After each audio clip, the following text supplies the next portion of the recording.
When the money became such a big story in the newspapers, I didn't enjoy that. I didn't enjoy being under scrutiny in that way. I didn't think it was particularly fair as well, because I turned down a much bigger offer to go outside the BBC than to stay there.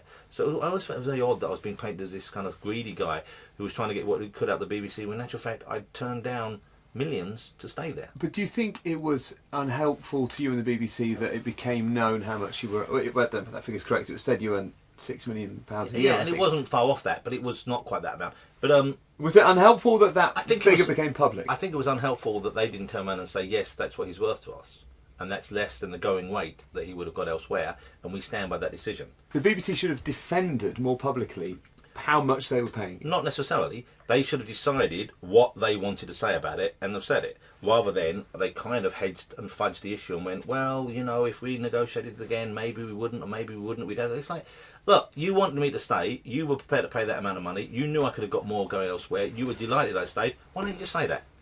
Why don't you say, here's the deal, yeah, we pay him a lot of money, millions of people watch his show every week, millions of people listen to his radio show, the film show is in safe hands and is really good, he does specials for us, he does kind of more or less whatever we want, we're proud to have him here. Or turn to me and say, you know what, this is causing unnecessary criticism, we'd like to talk about the deal, and I made it clear to him, I said, I'll go if you want. Would you have been willing to take a big pay cut? I would have been willing to leave if they wanted to. You know, it wasn't. Yeah, I wouldn't have. I don't think I'd have wanted to renegotiate the deal, but I probably would have stayed for less money. But at the same time, I didn't want to do that volume of shows anyway. So the whole deal would have been a very different deal. Yeah. And I probably wouldn't have wanted to be exclusive to the BBC. I didn't enjoy that feeling, because I did turn down work elsewhere. You don't think you were paid too much? No.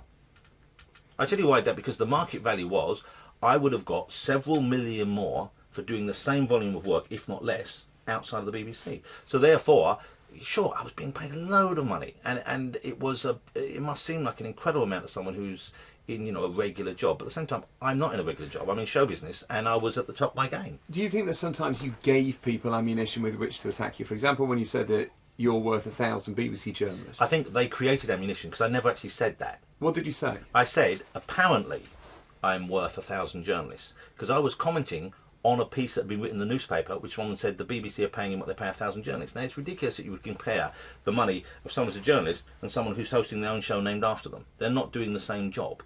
It's ridiculous. It's like me saying, you know what, I can't believe that the Director General is worth 1,000 people who clean up the tea after we've had tea down here. It's a different job. It's a different skill set. It's a different wage bracket. It's always going to be. So I was responding to that, and then we went on to make a joke. I can't remember what the joke was, but it was on the Comedy Awards. So clearly it wasn't me coming up with some mission statement saying, I'm worth 1,000 journalists. I never believed that. I don't compare myself to a journalist, and I don't think my wages are comparable to a journalist's wages. It's not what I do.